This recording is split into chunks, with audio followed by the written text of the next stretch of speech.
So, my dear friends, one more topic is left for discussion in the unit which has been allotted for me, and that is education and social mobility.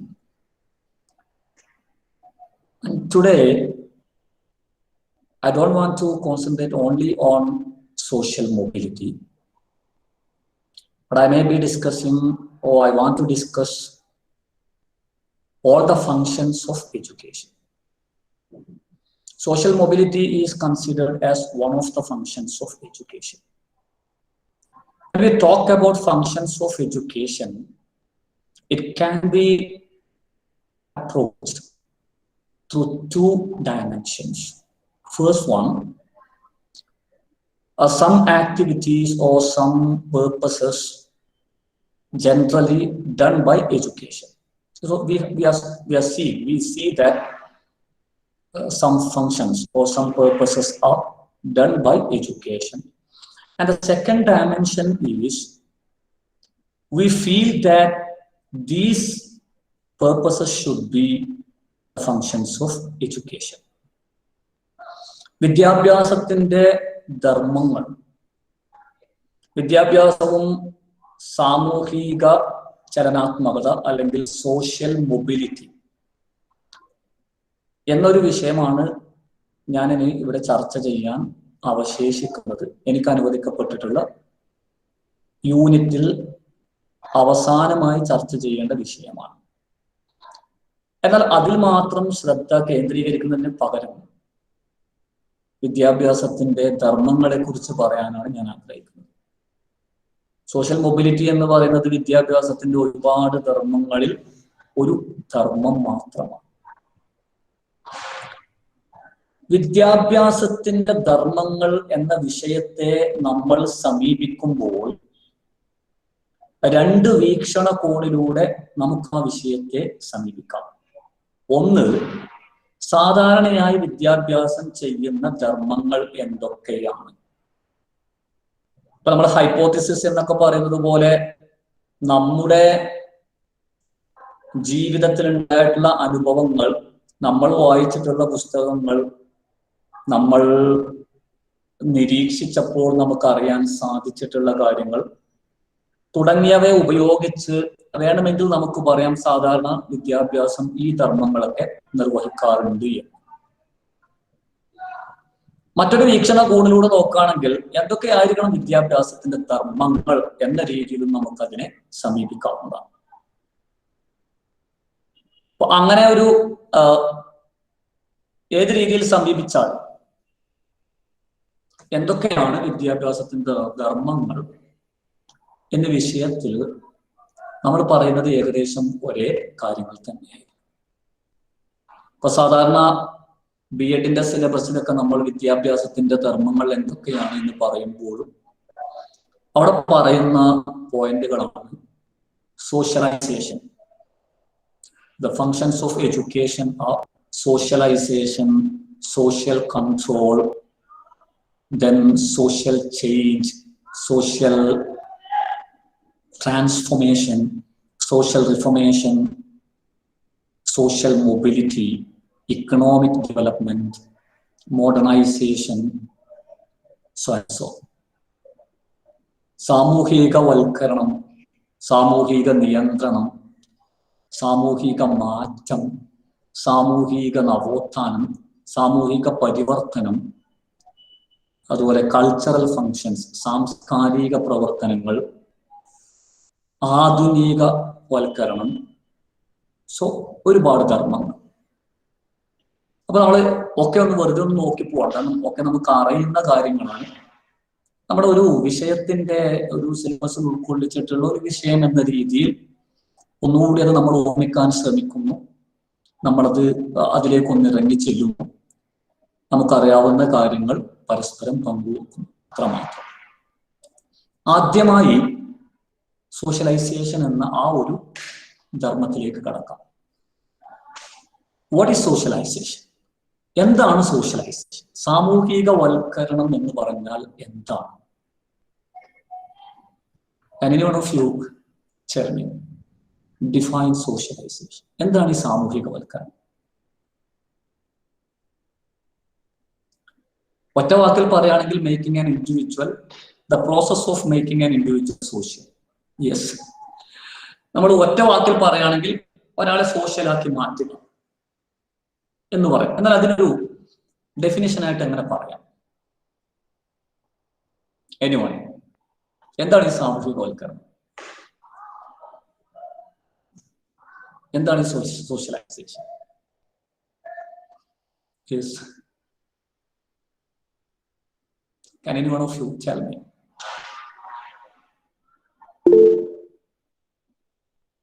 Yes, better adjusted with society എന്ന് Riji teacher പറഞ്ഞിട്ടുണ്ട്. Teacher ഏകദേശം അതിലേക്ക് തന്നെയാണ് എത്തിയിട്ടുള്ളത്. Better adjusted with society. Any other answer? So make a person able to adjust with society. That is the correct answer. I will discuss. I will tell in detail. Any other answer? ഞാൻ അതിൻ്റെ ഇടയിൽ ഒരു കാര്യം പറയാം. നമ്മൾ സാധാരണ ചിലരെ കുറിച്ച് അവൻ ഭയങ്കര സോഷ്യലാണ്, അവള് ഭയങ്കര സോഷ്യലാണ് എന്ന് പറയും. മറ്റു ചിലരെ കുറിച്ച് നമ്മൾ അയാൾ തീരെ സോഷ്യൽ അല്ല, അവൻ തീരെ സോഷ്യൽ അല്ല, അവള് തീരെ സോഷ്യൽ അല്ല എന്ന് പറയാറുണ്ട്, അല്ലെ? We tell about some people or about some person that he is so social, he is not so much that much social, she is not that much social. Yeah, we tell so. That is based on the ability to mingle with others. Yeah, മറ്റുള്ളവരുമായി കൂടുതൽ mingle ചെയ്യുമ്പോൾ നമ്മൾ അവരെ സോഷ്യലാണ് എന്ന് പറയുന്നു. Teacher പറഞ്ഞേക്കാം. യോ exactly correct. മറ്റുള്ളവരുമായി മിങ്കിൾ ചെയ്ത് ജീവിക്കുമ്പോൾ, കൂടുതൽ അടുത്ത് ജീവിക്കുമ്പോൾ, അവരോട് ഇടപഴകി ജീവിക്കുമ്പോൾ അത്തരക്കാരെ നമ്മൾ സോഷ്യലാണ് എന്ന് പറയുന്നു. We call such people social. We call some people social. We address some people social, or we title some people as social when they are able to mingle with others. So we can tell socialization is the process of making a person capable of mingling with others. Another dimension, that is learning the customs and beliefs easily in a particular culture, in a society, and to behave and to behave in the manner as a good citizen of the society. Yeah, teacher പറഞ്ഞ ആ ഒരു technical ടേമിലൂടെ പോവുകയാണെങ്കിൽ ഒരു സൊസൈറ്റിയിലുള്ള നിയമങ്ങളെ കുറിച്ചും വിധിവിലക്കുകളെ കുറിച്ചും അറിഞ്ഞ് അതിനനുസരിച്ച് ആ ഒരു സമൂഹത്തിൽ മറ്റുള്ളവരോട് പെരുമാറും. അത് തന്നെ ടീച്ചർ, അതാണ് അതിന്റെ ടെക്നിക്കൽ വശം. നേരത്തെ പറഞ്ഞ ടീച്ചർ പറഞ്ഞ മറ്റുള്ളവരുമായി മിങ്കിൾ ചെയ്യാനുള്ള കഴിവുള്ള ആളെയാണ് നമ്മൾ സോഷ്യൽ എന്ന് പറയുന്നത്. അപ്പൊ നമുക്ക് വേണമെങ്കിൽ പറയാം, മറ്റുള്ളവരുമായി ഇടപഴകി ജീവിക്കാൻ ഒരാളെ പ്രാപ്തമാക്കുന്ന ഒരു പ്രക്രിയയാണ് സോഷ്യലൈസേഷൻ, സാമൂഹികവൽക്കരണം.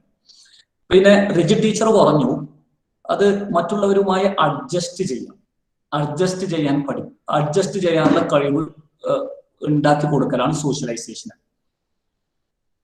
ഈ രണ്ട് വാക്കുകളും നമ്മൾ കൂട്ടിച്ചേർക്കുന്നു, ഈ രണ്ട് കാര്യങ്ങളും നമ്മൾ കൂട്ടിച്ചേർക്കുന്നു. We combine both of these points together with the another point told by Shaija teacher. ഒരു സമൂഹത്തിലെ ഒരു സംസ്കാരത്തിന്റെ ഭാഗമായി ജീവിക്കുമ്പോൾ, ഒരു സമൂഹത്തിന്റെ ഭാഗമായി ജീവിക്കുമ്പോൾ ആ സമൂഹത്തിലുള്ള വിധിവിലക്കുകളും ഒക്കെ മനസ്സിലാക്കി അതിനനുസരിച്ച് മറ്റുള്ളവർക്ക് ബുദ്ധിമുട്ടില്ലാത്ത രീതിയിൽ മറ്റുള്ളവരോടൊപ്പം ഇടപഴകി ജീവിക്കുക. ഇതൊക്കെ കൂട്ടിച്ചേർക്കുമ്പോൾ അതിന് വളരെ സിമ്പിളായിട്ട് നമ്മൾ പറയണം. നമ്മളിപ്പോ വീട്ടിൽ ജീവിക്കും, അഡ്ജസ്റ്റ്മെന്റ് പറയാം. സാധാരണ ഞാൻ ഒരു ഉദാഹരണമായിട്ട് പറയാറുണ്ട്. നമ്മുടെ വീട്ടിൽ ജീവിക്കുന്ന സമയത്ത് നമുക്ക് വേണമെങ്കിൽ ഏത് സമയത്തും കുളിക്കാം. രാവിലെ ഞാൻ സാധാരണ ക്ലാസ്സിൽ പറയുന്ന ഒരു ഉദാഹരണമാണ്. നമുക്ക് വേണമെങ്കിൽ രാവിലെ 9:30 കോളേജിൽ എത്തേണ്ടതെങ്കിൽ 8 മണിക്ക് കുളിക്കാം, അല്ലെ? നമ്മുടെ ബസ് 8:30 8 മണിക്ക് കുളിച്ച് 8:15 ആകുമ്പോൾ വീട്ടിൽ നിന്ന് ഇറങ്ങിയാൽ മതി. അല്ല, നമ്മുടെ ബസ് 9 മണിക്കാണെങ്കിൽ നമുക്ക് 8:30 കുളിച്ചിട്ട് എന്ത് ചെയ്താൽ മതി? 8:45 ആകുമ്പോൾ 8:50 ആകുമ്പോൾ വീട്ടിൽ നിന്ന് ഇറങ്ങിയാൽ മതി. എന്നാൽ നമ്മൾ ഹോസ്റ്റലിലാണ് താമസിക്കുന്നതെങ്കിൽ അവിടെ ചിലപ്പോ കുറെ കുട്ടികളുണ്ടാവും. അപ്പോ 9:30ക്കാണ് ക്ലാസ് എങ്കിൽ 9:15 ഹോസ്റ്റലിൽ നിന്ന് ഇറങ്ങിയാൽ തന്നെ കോളേജിൽ എത്തുമെങ്കിലും അവിടെ വാർഡൻ അല്ലെങ്കിൽ മേട്രൻ ഒരു നിയമം ഉണ്ടാകും. അഥവാ ചിലർ 6 മണിക്ക് വിളിക്കേണ്ടി വരും, ചിലർ 6:30ക്ക് വിളിക്കേണ്ടി വരും. അപ്പൊ ഒരു സൊസൈറ്റി, ഒരു കൂട്ടത്തിൽ ജീവിക്കുമ്പോൾ നമുക്ക് ഒരു വ്യക്തിപരമായി ജീവിക്കുന്നത് പോലെ ജീവിക്കാൻ സാധിക്കില്ല. അങ്ങനെയാണെങ്കിൽ ഏറ്റവും സിമ്പിൾ ആയിട്ട് നമുക്ക് സോഷ്യലൈസേഷനെ നിർവചിക്കാൻ കഴിയുന്നത് ഇങ്ങനെയാണ്: making an individual able to live in a group. അല്ലെ, ഒരു കൂട്ടത്തിൽ ജീവിക്കാൻ പഠിപ്പിക്കുക. ആ കൂട്ടം എന്താകാം? ആ കൂട്ടം ഒരു 5 or 6 ആളുകളുള്ള ഒരു ഗ്രൂപ്പ് ആകാം. ആ കൂട്ടം 45 കുട്ടികളുള്ള ഒരു ക്ലാസ് റൂം ആകാം. ആ കൂട്ടം 1000 സ്റ്റുഡൻസ് ഉള്ള ഒരു സ്കൂളാകാം. ആ കൂട്ടം ഒരു 10-15,000 ആളുകളുള്ള ഒരു പഞ്ചായത്താകാം. ആ കൂട്ടം അങ്ങനെ വിപുലീകരിച്ച് പോകാം. അപ്പൊ നേരത്തെ ടീച്ചർ പറഞ്ഞതുപോലെ തന്നെയാണ്, socialisation is the process of making an individual live in a group by following the rules and regulations of that particular group and by adjusting with others. മറ്റുള്ളവരുമായി അഡ്ജസ്റ്റ് ചെയ്തുകൊണ്ട്, അവരുമായി സഹകരിച്ചുകൊണ്ട്, ആ ഒരു കൂട്ടത്തിലെ വിധിവിലക്കുകളെ അനുസരിച്ചുകൊണ്ട്, അത് മറികടക്കാതെ ഒരു കൂട്ടം ആളുകളുടെ ഇടയിൽ മനോഹരമായി ജീവിക്കാൻ ഒരു വ്യക്തിയെ പ്രാപ്തമാക്കുന്ന പ്രക്രിയയാണ് എന്ത്? സോഷ്യലൈസേഷൻ. Yes, right?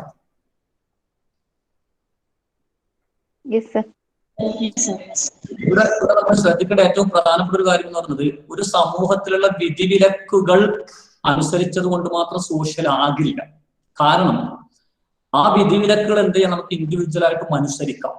നമുക്ക് എന്ത് ചെയ്താൽ നമ്മൾ മറ്റുള്ളവരുമായി കൂടിച്ചേരാതെ, ഇപ്പൊ ഒരു സ്കൂളിൽ പഠിക്കുന്ന ഒരാൾ ആരുമായി കൂടിച്ചേരുന്നില്ല, അയാൾ സ്കൂളിൽ നിന്ന് പറയുന്ന നിയമങ്ങളൊക്കെ അനുസരിക്കുന്നുണ്ട്, മറ്റുള്ളവരുമായി കലഹിക്കാൻ പോകുന്നില്ല, ഒരു ഭാഗത്ത് ഒതുങ്ങി നിൽക്കുകയാണ്, സ്കൂളിലുള്ള എല്ലാ അച്ചടക്ക നിയമങ്ങളും പാലിക്കുന്നുണ്ട്, പക്ഷെ അയാൾ നമുക്ക് സോഷ്യൽ എന്ന് പറയാൻ സാധിക്കില്ല. സോഷ്യൽ എന്ന് പറഞ്ഞു കഴിഞ്ഞാൽ, അഥവാ സമൂഹത്തിന്റെ ഭാഗമായി മാറുക എന്ന് പറഞ്ഞാൽ, സമൂഹത്തിൽ ജീവിക്കുന്ന മറ്റുള്ള ആളുകളുമായി ഇടകലർന്ന് ജീവിക്കണം, അവരോട് സംസാരിക്കണം, അവരുടെ ഇടയിൽ ഒരു മാന്യമായ സ്ഥാനം ഉണ്ടാകണം, അവരുമായി അഡ്ജസ്റ്റ് ചെയ്യണം, അവരുമായി സഹകരിക്കണം. അപ്പൊ ആ ഒരു തലത്തിലാണ് സോഷ്യലൈസേഷനെ നമ്മൾ നിർവചിക്കുന്നത്. വിദ്യാഭ്യാസം എങ്ങനെയാണ് സോഷ്യലൈസേഷൻ കൊണ്ടുവരുന്നത്? വിദ്യാഭ്യാസം എങ്ങനെയാണ് സോഷ്യലൈസേഷൻ കൊണ്ടുവരുന്നത്? എങ്ങനെയാണ് വിദ്യാഭ്യാസം സാമൂഹികവൽക്കരണം എന്ന് പറയുന്ന പ്രവർത്തനം നടത്തുന്നത്? നമ്മൾ ഈ സമൂഹവൽക്കരണം നമ്മൾ നിർവചിച്ചപ്പോൾ അതിലെ ഏറ്റവും പ്രധാനപ്പെട്ട ഘടകം ഷൈജ ടീച്ചറും റീജ ടീച്ചറും ആദ്യം പറഞ്ഞ പോയിന്റാണ്. Making a person able to mingle or live in a group by mingling with others and adjusting with others. Yes, right? അതിലുണ്ടായിരിക്കേണ്ട ഏറ്റവും പ്രധാനപ്പെട്ട ഗുണം എന്താണ്? എപ്പോഴാണ് നമ്മൾ അധികം ഒരു ഗ്രൂപ്പിൽ ചേരാതിരിക്കുന്നത്? പലപ്പോഴും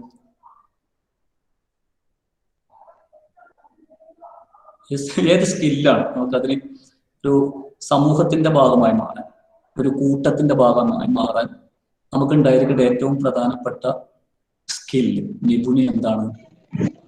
communication. Good communication. Adjustability. Yes, adjustability. Yes, adjustability. Then communication skill. Then cooperative mentality, helping mentality. Then comes mutual understanding. Yeah. Yes, pardon, sir. Teacher. Tolerance. Tolerance. സഹിഷ്ണുത. Understanding our own emotions and emotions of others and behave according to the others' emotions. Yeah, for we can say Empathetic. That is That interpersonal is and intrapersonal empathetic. skills. yeah, empathy, emotional control, emotional intelligence, each and everything. Yeah. So when we think about education, നമ്മൾ ഇതൊക്കെ വിദ്യാഭ്യാസം ഈ കാര്യങ്ങളൊക്കെ ചെയ്യുന്നു എന്നാണ് വെപ്പ് എന്ന് പറഞ്ഞാൽ എന്നാണ് കരുതപ്പെടുന്നത്. അങ്ങനെ ചെയ്യുന്നില്ലെങ്കിൽ വിദ്യാഭ്യാസം ചെയ്യേണ്ട കാര്യങ്ങളാണ് ഇതൊക്കെ. കാരണം വിദ്യാഭ്യാസത്തിന്റെ ഒരു ധർമ്മം ഇതാണെങ്കിൽ, വിദ്യാഭ്യാസത്തിന്റെ പ്രധാനപ്പെട്ട ഒരു ധർമ്മം സാമൂഹികവൽക്കരണമാണെങ്കിൽ വിദ്യാഭ്യാസം ഈ കാര്യങ്ങളൊക്കെ ചെയ്തിരിക്കണം. അപ്പൊ അങ്ങനെയാണെങ്കിൽ നമുക്ക് വേണമെങ്കിൽ പറയാം, വിദ്യാഭ്യാസം കിട്ടിയ ഒരാൾ എപ്പോഴും വളരെ ഫലപ്രദമായി ആശയവിനിമയം നടത്തും. Education helps A person enhance his communication skill, or education makes the person an effective communicator. വിദ്യാഭ്യാസം എപ്പോഴും ഒരാളെ ഫലപ്രദമായി ആശയവിനിമയം നടത്തുന്ന ഒരാളായി മാറ്റുന്നു. അങ്ങനെ നമ്മളെ യുനെസ്കോന്റെ 4 pillars ഓഫ് എഡ്യൂക്കേഷൻ എന്ന് പറയുന്ന കൺസെപ്റ്റ് തന്നെ അവസാനം പറയുന്നത് എഡ്യൂക്കേഷൻ ഫോർ ലിവ് ടുഗദർ ആണ്. ലിവ് ടുഗദർ എന്ന് പറയുന്നത് തന്നെ നമ്മൾ ഈ സോഷ്യലൈസേഷൻ ഒരു വലിയൊരു ഉദാത്തമായ ഒരു കൺസെപ്റ്റ് ആണ്. അതന്നെ സാർ പറഞ്ഞത്, ഒരുമിച്ച് ജീവിക്കാൻ പഠിപ്പിക്കുക, ലേണിംഗ് ടു ലിവ് ടുഗദർ. അതല്ല ഈ ലേണിംഗ് ടു ലിവ് ടുഗദർ അഥവാ മറ്റുള്ളവരോടുകൂടി ഇടപഴകി ജീവിക്കാൻ പഠിക്കുക. അപ്പൊ മറ്റുള്ളവരോട് ഇടപഴകി ജീവിക്കണമെങ്കിൽ സ്വാഭാവികമായി അവരുടെ ആശയവിനിമയം നടത്തണം. സർ അതാണല്ലോ ഗുരുകുല സിസ്റ്റത്തിൽ പണ്ട് നടത്തിയതല്ലേ വേദിക്കൽ.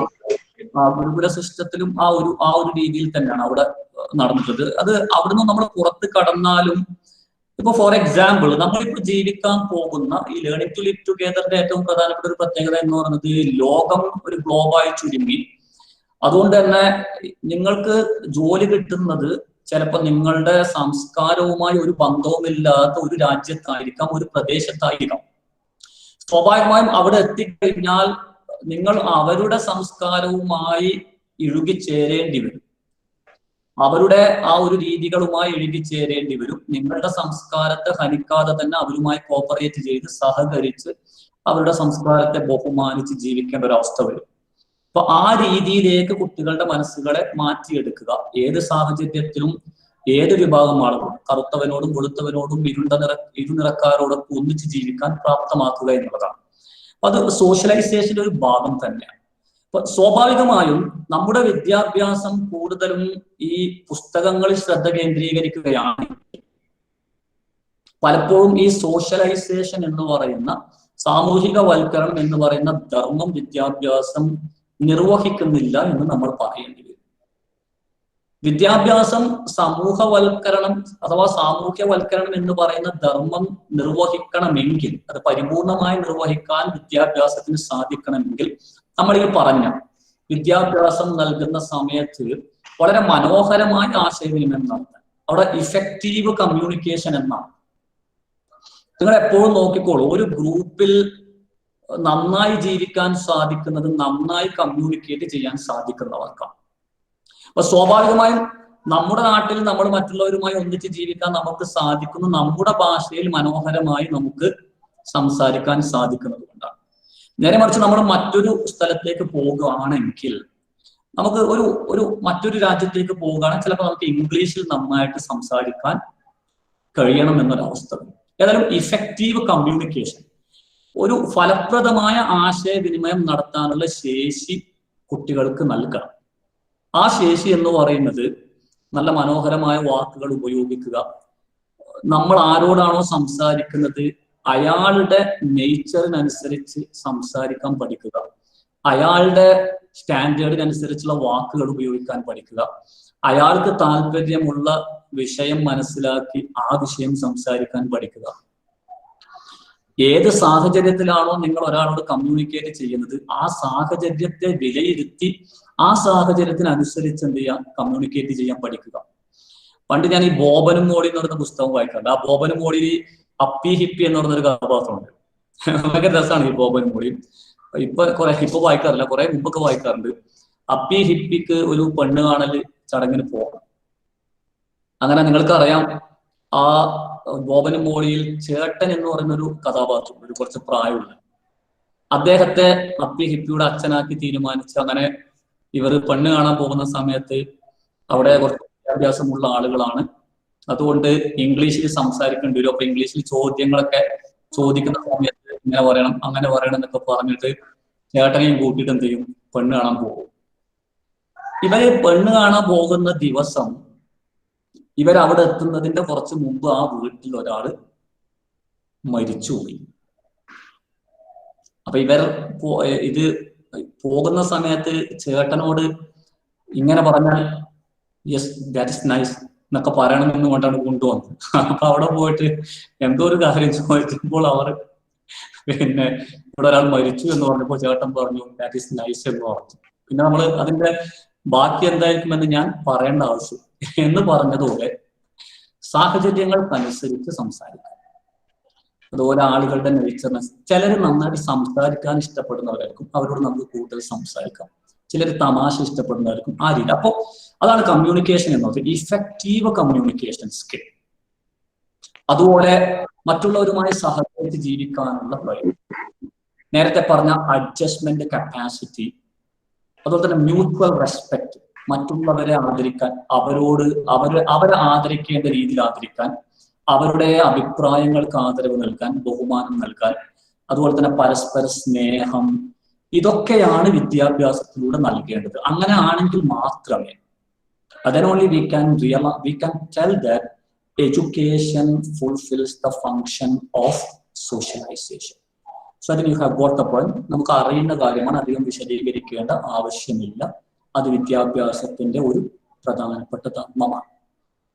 Now we can come to social control.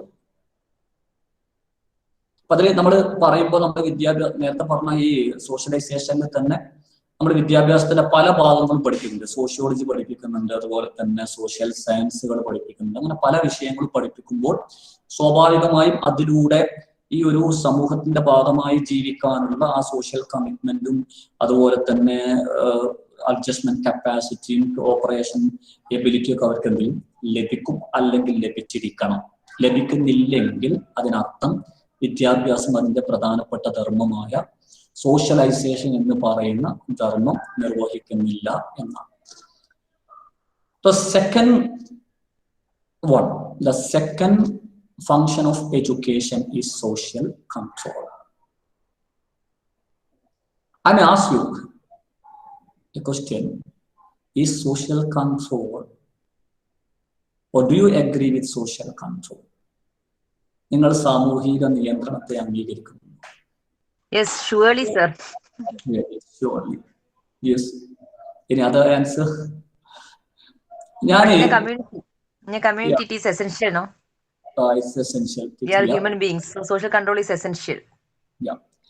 ഞാൻ ഈ വിഷയം ബി എഡ് ക്ലാസ്സിൽ ഒരു വർഷം, ഈ 10 വർഷങ്ങൾക്കിടയിൽ ഒരു വർഷം ക്ലാസ്സിൽ സോഷ്യൽ കൺട്രോളിനെ കുറിച്ച് പറഞ്ഞപ്പോൾ കുറെ കുട്ടികൾ സാമൂഹിക നിയന്ത്രണം അങ്ങനെയുള്ള എന്തിനാണ് വ്യക്തി സ്വാതന്ത്ര്യത്തിൽ കൈകടക്കുന്നത്, അങ്ങനെയൊക്കെ ചോദ്യങ്ങൾ ചോദിച്ചു. പിന്നെ ഞാനത് പിന്നീട് ഡീൽ ചെയ്തു. ഞാൻ ചില ചോദ്യങ്ങൾ തിരിച്ചു ചോദിച്ചപ്പോൾ അവർക്ക് തന്നെ മറുപടി ഇല്ലാത്തൊരു അവസ്ഥയുണ്ടായി. സോഷ്യൽ കൺട്രോൾ എന്ന് പറഞ്ഞത്, social control is the process, social control is some rules and regulations in a society, some rules and regulations assigned by a society on its members for the smooth running of that particular society. ഒരു സമൂഹത്തിന്റെ സുഗമമായ ഗമനത്തിന് വേണ്ടി ആ സമൂഹത്തിൽ ജീവിക്കുന്ന അംഗങ്ങളുടെ മേൽ ഏർപ്പെടുത്തുന്ന ചില വിധിവിലക്കുകളാണ് സോഷ്യൽ കൺട്രോൾ എന്ന പേരിൽ അറിയപ്പെടുന്നത്. Without social control, we are become animals, sir. Yeah, without social control, sometimes we may become animals. Yes, teacher, yes. I agree with you. The case of sex like that. Yes. So, social control is the process of some process of assigning some rules and regulations. ഇവിടെ ഏറ്റവും പ്രധാനപ്പെട്ടത് നമ്മൾ അവസാനം പറഞ്ഞൊരു സാധനം underline ചെയ്യണം. For the smooth running of the society. ആ സമൂഹത്തിന്റെ സുഗമമായ ഗമനത്തിന് വേണ്ടി, ആ സമൂഹത്തിന്റെ കെട്ടുറപ്പിന് വേണ്ടി. അപ്പൊ ചിലപ്പോ വ്യക്തി സ്വാതന്ത്ര്യത്തിൽ കൈകടത്തുന്നു എന്നൊക്കെ പറയും. വ്യക്തി സ്വാതന്ത്ര്യത്തിൽ കൈകടത്തുന്നു എന്ന് പറയുന്നത് ആ കൈകടത്തലിന്റെ രീതിക്കനുസരിച്ചാണ്. വ്യക്തി സ്വാതന്ത്ര്യത്തിൽ അനാവശ്യമായി കൈകടത്തുക വഴി വ്യക്തികളുടെ അഭിമാനത്തിനും അവരുടെ ജീവിതത്തിനും പല പ്രശ്നങ്ങളും സൃഷ്ടിക്കുന്ന ഒരു അവസ്ഥ വരുമ്പോൾ അതിനെ നമ്മൾ സോഷ്യൽ ഈവിൾ എന്ന് വിളിക്കും. അഥവാ സോഷ്യൽ കൺട്രോളിന്റെ പേര് പറഞ്ഞ്, സാമൂഹിക നിയന്ത്രണത്തിന്റെ പേര് പറഞ്ഞ് വ്യക്തികളുടെ സ്വകാര്യ ജീവിതത്തിൽ കടന്നു കയറുകയും വ്യക്തികളുടെ സ്വാതന്ത്ര്യത്തെ നശിപ്പിക്കുകയും ചെയ്യുമ്പോൾ അതിനെ നമ്മൾ സാമൂഹിക അനാചാരം എന്ന് വിളിക്കും. അതുകൊണ്ട് തന്നെ സാമൂഹിക നിയന്ത്രണം തീരെ പാടില്ല എന്നൊരിക്കലും നമുക്ക് പറയാൻ സാധിക്കില്ല. കാരണം സാമൂഹിക നിയന്ത്രണം എന്ന് പറയുന്നത് അടിച്ചേൽപ്പിക്കലല്ല, മറിച്ച് വ്യക്തികളെ മനസ്സിലാക്കി കൊടുത്തുകൊണ്ട് നമ്മൾ ജീവിക്കുന്ന ഈ സമൂഹം അരാജകത്വമില്ലാതെ, അനാർക്കിയില്ലാതെ മുന്നോട്ട് പോകണമെങ്കിൽ ചില നിയമങ്ങൾ വേണം എന്ന രീതിയിലാണ്. അത് തന്നെ രണ്ട് രീതിയിൽ വരാം. ഫോർമൽ സോഷ്യൽ കൺട്രോളും വരാം, ഇൻഫോർമൽ സോഷ്യൽ കൺട്രോളും വരാം. അത് നിങ്ങൾക്ക് അറിയുന്നതാണ്. സാധാരണ നിയമപ്രകാരമായി നിയമത്തിന്റെ പരിധിയിൽ വരുന്ന ചില കാര്യങ്ങളുണ്ട്, ഔദ്യോഗികമായി വരുന്ന ചില നിയമങ്ങളുണ്ട്. ഇപ്പോ ഉദാഹരണമായി പറഞ്ഞു കഴിഞ്ഞാൽ പൊതുസ്ഥലത്ത് നിന്നും പുകവലിക്കരുത് എന്ന് പറയുന്നു. പുകവലിച്ചു കഴിഞ്ഞാൽ പോലീസ് പിടിച്ചു കൊണ്ടുപോകും, ചിലപ്പോൾ ഫൈൻ ഉണ്ടാവും, തടവ് ശിക്ഷ ഉണ്ടാവും. ഇങ്ങനെയുള്ള സാമൂഹിക നിയന്ത്രണത്തെയാണ് നമ്മൾ ഫോർമൽ സോഷ്യൽ കൺട്രോൾ എന്ന് പറയുന്നത്. Formal social control are some rules and regulations imposed by or assigned by some governments and government agencies on the citizens, the violations of which may lead to some legal actions.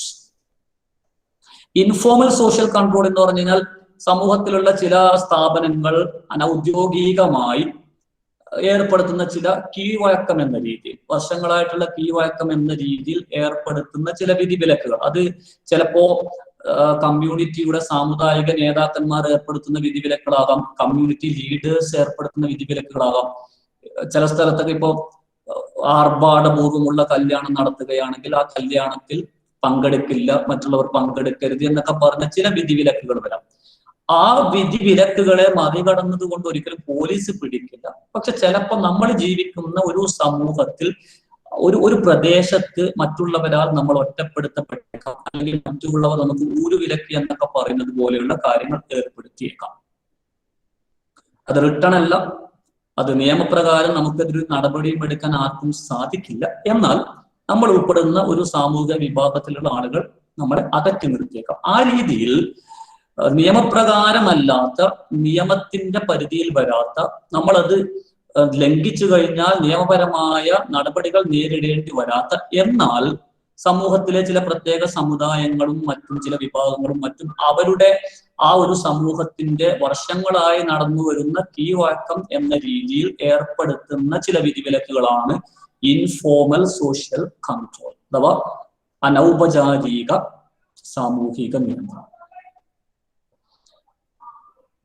ശരിക്കും സാമൂഹിക നിയന്ത്രണം വേണമോ എന്ന് ചോദിച്ചാൽ വേണം എന്ന് തന്നെ പറയേണ്ടി വരും.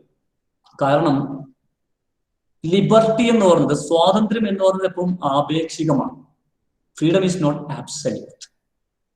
സ്വാതന്ത്ര്യം ഒരിക്കലും കേവല സ്വാതന്ത്ര്യമല്ല. ഞാൻ നിങ്ങളോട് മുമ്പ് പറഞ്ഞിട്ടുണ്ടോ എന്നറിയില്ല, വായിക്കാൻ സാധിക്കുമെങ്കിൽ വായിച്ചോളൂ.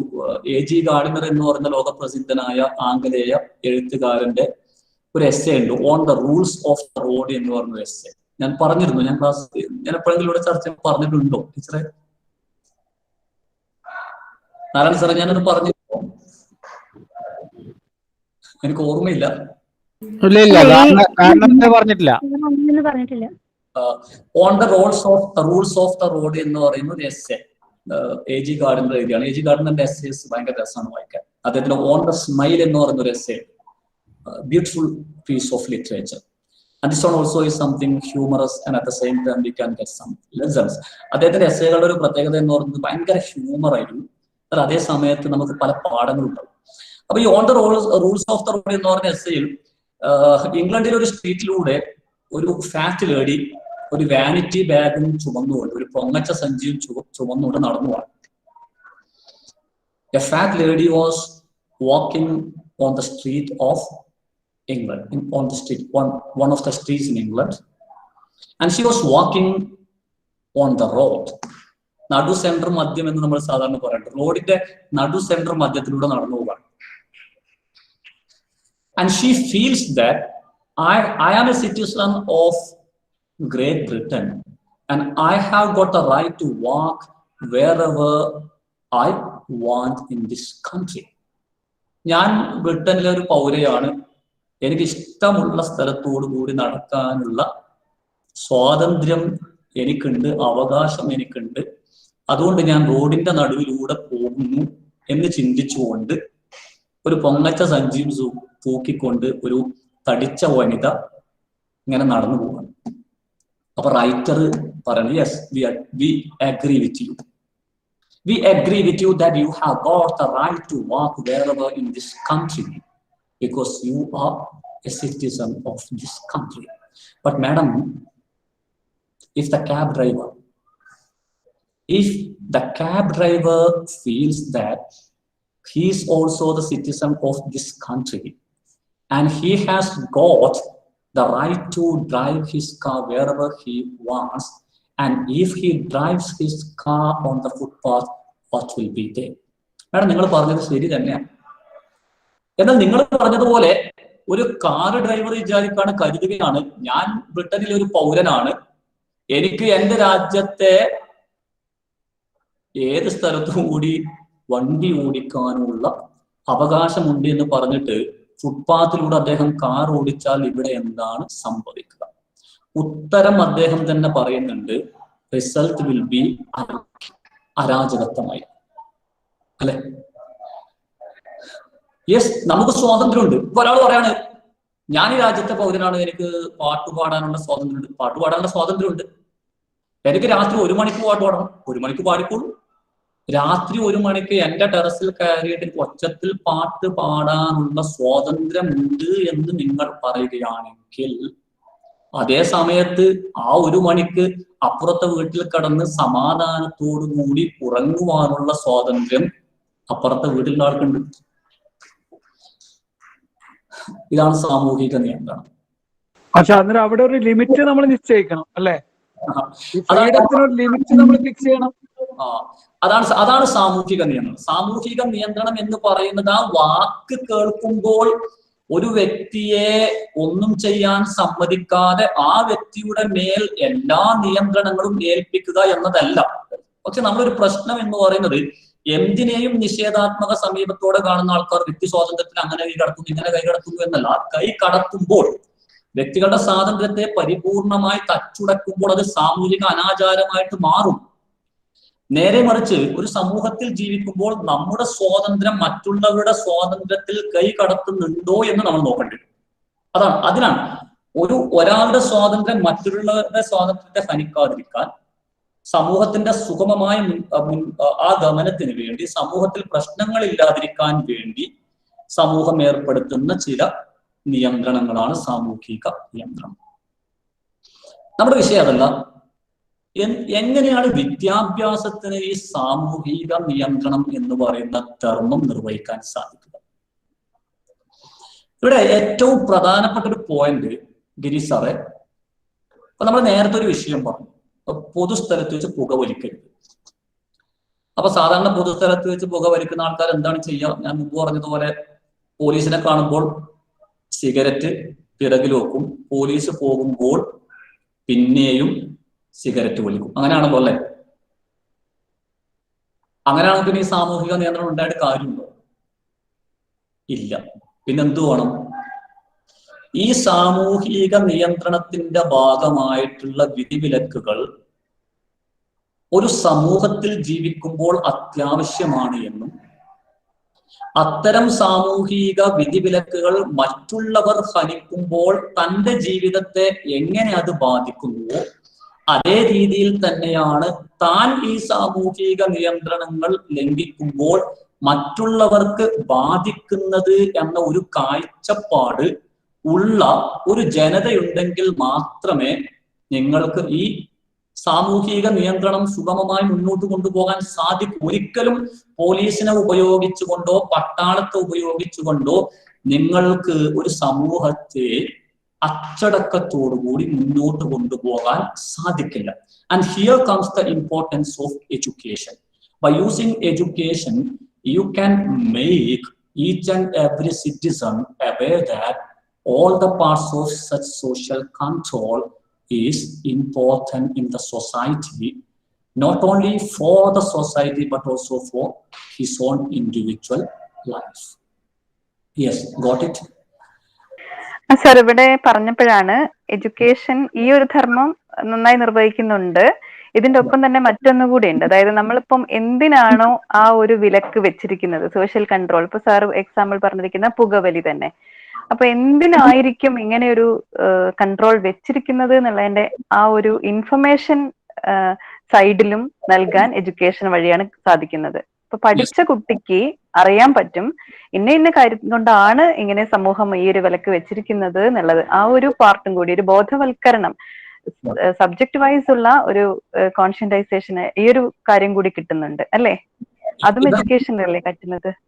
പറഞ്ഞു തന്നെയാണ് അതിന്റെ. അഥവാ ആ പുക വലിക്കുന്നത് കൊണ്ടുള്ള ആരോഗ്യപരമായ പ്രശ്നങ്ങൾ, പുകവലിക്കുമ്പോൾ പുകവലിക്കുന്ന ആൾക്ക് മാത്രമല്ല, ആ പുക പുറത്തു വിടുമ്പോൾ അത് ശ്വസിക്കുന്ന ആളുകൾക്കും അത് പ്രശ്നമുണ്ടാക്കും. മദ്യപിക്കുമ്പോൾ ഉണ്ടാകുന്ന പ്രശ്നം, മദ്യപിക്കുമ്പോൾ സംഭവിക്കുന്ന സാമ്പത്തിക നഷ്ടങ്ങൾ, മദ്യപിക്കുമ്പോൾ കുടുംബ ബന്ധം തകരുന്നതിനെ കുറിച്ച്, മദ്യപിക്കുന്ന സമയത്ത് ഉണ്ടാകുന്ന സാമൂഹിക പ്രശ്നങ്ങളെ കുറിച്ച്, അങ്ങനെ ഓരോ നമ്മൾ എന്തൊക്കെ സമൂഹത്തിൽ ചെയ്യാൻ പാടില്ലാത്ത കാര്യങ്ങൾ ചെയ്യുമ്പോൾ എന്തൊക്കെയാണ് തനിക്കും സമൂഹത്തിനും സംഭവിക്കുന്നത്. ടീച്ചർ പറഞ്ഞു തന്നെയാണ്. അതിന്റെ ആ ഒരു ബോധവൽക്കരണം വിദ്യാഭ്യാസത്തിലൂടെ നടക്കുന്നു. അത് മാത്രമല്ല, നമ്മളൊക്കെ ഈ നിയമങ്ങൾ അനുസരിച്ചാൽ മാത്രമേ സമൂഹം ഒരു അരാജകത്വമില്ലാതെ മുന്നോട്ട് പോകൂ എന്നൊരു കാഴ്ചപ്പാട് ഉണ്ടാവുകയും ചെയ്യും. അത് തന്നെയാണ് വിദ്യാഭ്യാസം ചെയ്യേണ്ടത്. അപ്പൊ അതിൽ എന്തൊക്കെ വിദ്യാഭ്യാസം ചെയ്യണം എന്നുള്ളതാണ് നമ്മൾ ചിന്തിക്കേണ്ടത്. അതുകൊണ്ടാണ് നമ്മൾ ഇത്തരം പ്രശ്നങ്ങൾ ലംഘിക്കുന്നവർ മൂലം സമൂഹത്തിൽ ഉണ്ടാകുന്ന നഷ്ടങ്ങളെ കുറിച്ച് പഠിപ്പിക്കുന്നു അല്ലെ? നമ്മൾ അത്തരം കഥകൾ പഠിപ്പിക്കുന്നു. സമൂഹത്തിന് വേണ്ടി ഇത്തരം നിയന്ത്രണങ്ങൾ ഉള്ളത് കൊണ്ട് സമൂഹത്തിലുണ്ടായ കെട്ടുറപ്പിനെ കുറിച്ച് പഠിപ്പിക്കുന്നു. അതുകൊണ്ടാണ് നമ്മൾ ചിലപ്പോൾ ഈ ചില കഥകളൊക്കെ പഠിപ്പിക്കുന്ന സമയത്ത് കുട്ടികൾക്ക് ഈ മദ്യപിച്ച് വീട്ടിൽ വന്ന് മക്കളെ അടിക്കുകയും ഭാര്യ മക്കളെ അടിക്കുകയൊക്കെ ചെയ്യുന്ന രീതിയിലുള്ള കഥകളൊക്കെ, ഗുണപാഠ കഥകളൊക്കെ കുട്ടികൾക്ക് നമ്മൾ സാധാരണ പഠിപ്പിക്കാറുണ്ട്.